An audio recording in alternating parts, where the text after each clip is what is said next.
Hello guys, मैं समीर खान आपका ambition science campus मेरे चैनल में आपका हार्दिक अभिनंदन करता हूँ। वापस एक नए टॉपिक के साथ, जो कि इस चैप्टर का आखिरी टॉपिक है। इस टॉपिक का नाम है धात्विक व अधात्विक गुण, जिसे कहते हैं मेटेलिक एंड नॉन मेटेलिक गुण। ठीक है, हमने अच्छी तरह पढ़ा कि धात्विक गुण क्या होते हैं, नॉन मेटेलिक गुण और धात्विक गुण क्या होते हैं। ये मैंने आपको आवर्त सारणी जब पढ़ाई थी तब मैंने आपको अच्छी तरह बताया था। धात्विक गुण वो होता है जिसके अंदर इलेक्ट्रॉन दान करने की कैपेसिटी होती है, और अधात्विक वो होता है जिसके अंदर इलेक्ट्रॉन ग्रहण करके ऋणायन बनाने की कैपेसिटी होती है। ये हम स्टार्टिंग से पढ़ते आ रहे हैं। तो हम नॉर्मली इस चीज़ को अगर समझें कि धात्विक गुण का मतलब क्या हुआ, धात्विक गुण का मतलब ये हुआ कि कोई भी जो धातु है वो एक धनायन बनाती है। क्या बनाती है? धनायन बनाती है। और धनायन बनाएगी, इसका मतलब है वो इलेक्ट्रॉन क्या करेगी? त्यागेगी, डोनेट करेगी। तो डोनेट करने से धात्विक गुण बढ़ेगा। लेकिन अधात्विक गुण में क्या होता है कि कोई भी एक तत्व है जो इलेक्ट्रॉन ग्रहण करेगा, और इलेक्ट्रॉन ग्रहण करने के बाद जब वो ऋणायन बनाएगा, क्योंकि ऋणायन बनाने का मतलब क्या है कि जब भी कोई एलिमेंट है वो इलेक्ट्रॉन ग्रहण करेगा। जैसे हमने क्लोरीन का एग्जाम्पल पढ़ा था, क्लोरीन का एग्जाम्पल जो पढ़ा था हमने, उसमें क्लोरीन माइनस आता है। क्यों आता है? क्योंकि क्लोरीन ने इलेक्ट्रॉन ग्रहण किया, इसलिए इसने क्या बनाया? ऋणायन बनाया। इसमें हम सोडियम की बात करें तो सोडियम पे प्लस क्यों आता है? क्यों? क्योंकि इस सोडियम ने जो इसका इलेक्ट्रॉनिक विन्यास 281 था, उससे ये किस पे आ गया? 28। इसका मतलब इजी वे में इसका एक इलेक्ट्रॉन निकलना आसान है, इसलिए क्या बनाएगा? धनायन बनाएगा। और ये क्या बनाएगा?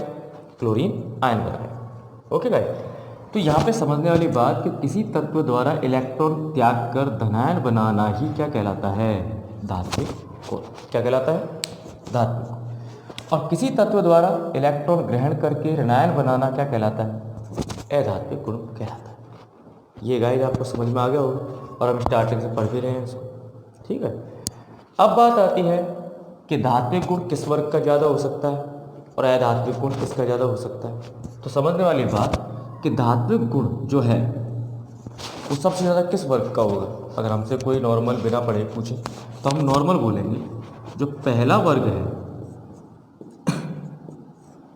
उसमें इलेक्ट्रॉनों को निकालना आसान है, ज़्यादा ईजी है, तो वहाँ पर धात्विक गुण में क्या होगी? वृद्धि होगी। लेकिन जब हम आवर्त में जाएंगे, किस में जाएंगे? आवर्त में, तो हमने जो अब तक पढ़ा है वही चीज़ें बोलनी है। क्या बोलनी है? पहला, इलेक्ट्रॉन बढ़ेंगे, कोश बराबर होंगे। जैसे जैसे इलेक्ट्रॉन बढ़ेंगे नाभिक की तरफ आकर्षित होंगे, और नाभिक की तरफ आकर्षित होंगे तो इलेक्ट्रॉन ग्रहण करने की कैपेसिटी बढ़ेगी, ना कि इलेक्ट्रॉन दान करने की। क्यों? क्योंकि लेफ्ट टू राइट जाने पर आयनन ऊर्जा बढ़ती है, इलेक्ट्रॉन लब्ध एंथैल्पी का मान भी बढ़ता है। ये चार चीज़ें हो गई। पहला, परमाणु आकार लेफ्ट टू राइट जाने पर छोटा। दूसरा, नाभिकीय आवेश में वृद्धि। तीसरा, आयनन ऊर्जा बढ़ेगी, क्योंकि इलेक्ट्रॉन बढ़ेंगे तो इलेक्ट्रॉन निकालने के लिए ऊर्जा ज़्यादा देनी पड़ेगी। और इलेक्ट्रॉन लब्धि ग्रहण एंथैल्पी मतलब इलेक्ट्रॉन ग्रहण करने में जो ऊर्जा मुक्त होगी वहाँ पर वो क्या कहलाती है? इलेक्ट्रॉन लब्धि एंथैल्पी होगी। तो यहाँ पे चारों की चारों चीज़ों को लिखना पड़ेगा। तो हम क्या बोलेंगे कि आवर्त में बाएं से दाएं जाने पर आयनन ऊर्जा का मान बढ़ता है, परमाणु त्रिज्या घटती है, और प्रबल नाभिकीय आवेश बढ़ने के कारण और इलेक्ट्रॉन लब्धि एंथैल्पी बढ़ने के कारण धातुओं में धात्विक जो गुण है वो धीरे धीरे कम होता चला जाता है। क्यों? क्योंकि बाएं से दाएं तरफ जाने पर कौन सा गुण बढ़ता है? अधात्विक गुण बढ़ता है। कैसा गुण बढ़ेगा? अधात्विक गुण बढ़ेगा। जब अधात्विक गुण बढ़ेगा तो सीधी सी बात है कि यहाँ पर अधातुएं जैसे ही हम लेफ्ट टू राइट जाएंगे, तो लेफ्ट टू राइट जाने पर वही आयनन ऊर्जा का मान बढ़ेगा, इलेक्ट्रॉन लब्धि एंथैल्पी का मान बढ़ेगा, और अधात्विक गुण में जैसे ही जाएंगे लास्ट में कौन सा वर्ग आएगा? एफ वाला, मतलब हैलोजन वर्ग। और हैलोजन वर्ग का जो पहला तत्व है वो है फ्लोरीन, और बाएं से दाएं जाने पर फ्लोरीन की वैल्यू ज़्यादा होगी तो अधात्विक गुण क्या होगा? बढ़ेगा। लेकिन जब ऊपर से नीचे आएंगे तो देखिए, ऊपर से नीचे आने पर धात्विक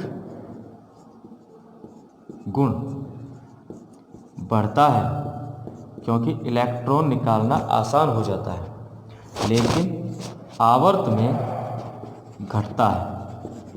क्यों? क्योंकि इलेक्ट्रॉन निकालना आसान नहीं हो पाता, और धीरे धीरे अधात्विक गुण की वृद्धि होती चली जाती है। तो आंसर वही लॉजिक है, बाएं से दाएं जाने पर परमाणु त्रिज्या छोटी, नाभिक के आवेश में वृद्धि, आयनन ऊर्जा में वृद्धि, इलेक्ट्रॉन लब्धि अंतर वृद्धि के कारण बाएं से दाएं जाने पर धात्विक गुण घटता है और अधात्विक गुण बढ़ता है। लेकिन वर्ग में जब ऊपर से नीचे आते हैं तो आयनन ऊर्जा में कमी, इलेक्ट्रॉन लब्धि एंथैल्पी में कमी, परमाणु आकार बढ़ा, त्रिज्या बढ़ी और नाभिक के आवेश में कमी के कारण धात्विक गुण बढ़ता है और अधात्विक गुण घटता है। तो समझ में आ रहा होगा क्या जो मैंने आपको समझाया। तो इसमें बाएं से दाएं जाने पर अधात्विक गुण बढ़ता है और वर्ग में ऊपर से नीचे आने पर अधात्विक, बताइए गाइस, गुण घटता है क्योंकि धात्विक गुण बढ़ता है। समझ में आया गाइस।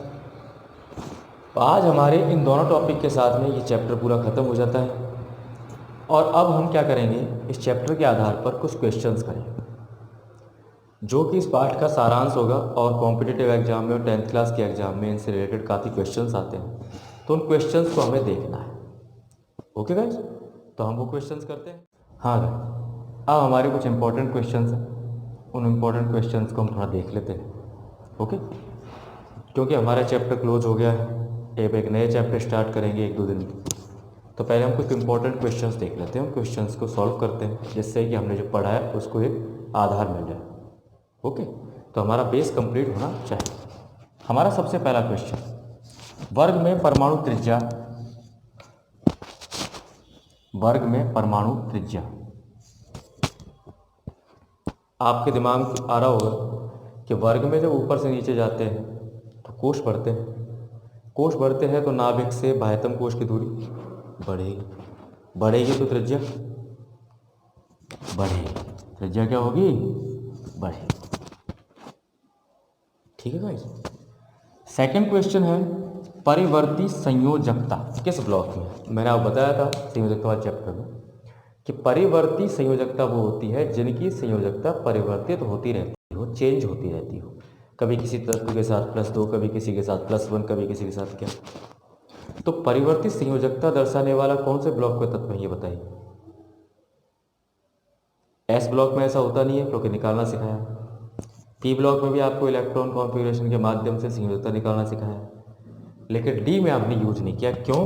क्योंकि डी जो ब्लॉक है उसके अंदर परिवर्तित संयोजकता ज़्यादा पाई जाती है। और डी ब्लॉक में कितने तत्व आते हैं गाइस? 10 तत्व आते हैं। कितने आते हैं? 10। नेक्स्ट क्वेश्चन है, धनायन का आकार अपने संगत उदासीन परमाणु से होता है।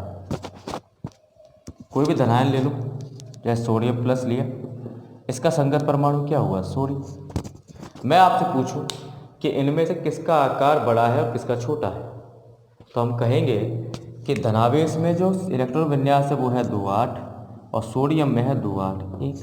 तो बताइए परमाणु आकार किस पर निर्भर करता है? त्रिज्या पर। और त्रिज्या पर निर्भर करता है तो सीधी सी बात है, बाह्यतम कोश में होते हुए कितने कोश हो गए? 3। इसमें कितने कोश हैं? 2। तो न्यूक्लियस से जो बाह्यतम कोश की दूरी है वो इसमें ज़्यादा है या इसमें ज़्यादा है? इसमें ज़्यादा है। जब इसमें ज़्यादा है तो इसका आकार बड़ा होगा और इसका आकार छोटा। तो देखिए धनायन का आकार अपने संगत उदासीन परमाणु से क्या होता है? छोटा। Okay sir. इसके बाद देखिए नेक्स्ट इंपॉर्टेंट क्वेश्चन, धातु व अधातु को अलग करने वाले तत्व किसमें? आवर्त सारणी। और मैंने आपको बताया था कि धातुओं और अधातुओं को अलग करने के लिए बीच में एक जिग जैग टेढ़ी मेढ़ी रेखा होती है, जैसे हम क्या कहते हैं? उप धातु। समझ में आया? इसके बाद अंतः संक्रमण तत्व किस ब्लॉक में आते हैं? अंतः संक्रमण तत्व कौन होते हैं? जो कि संक्रमण तत्व की श्रेणी के अंदर से ही निकले हो, उसे कहते हैं अंतः संक्रमण तत्व। अब बताइए संक्रमण तत्व के ब्लॉक कौन से हैं? डी। उसमें से कौन से निकले हैं? एफ ब्लॉक के 14 तत्व लेंथेनाइट, 14 तत्व एक्टिनाइट। तो कौन सा ब्लॉक कहेंगे हम? तीसरा ब्लॉक। क्या कहेंगे? तीसरा ब्लॉक कहेंगे। समझ में आया गाइस? जो मैंने आपको समझाया समझ में आ रहा है? तो ये इंपॉर्टेंट क्वेश्चन है गाइस, ठीक है। तो आज जो हमने क्वेश्चंस किए और हमारा टॉपिक पड़ा धात्विक व अधात्विक गुण। तो देखिए, आप लोग वीडियो को पूरा नहीं देखते हैं, ठीक है, और लाइक करें ना करें, सब्सक्राइब करें ना करें, लेकिन शेयर ज़रूर करें, क्योंकि हम जिनके लिए वीडियो बना रहे हैं वो वीडियो आगे तक पहुंचना चाहिए। ओके भाई, तो आज के लिए इतना ही। Thank you, take care, we will meet again tomorrow.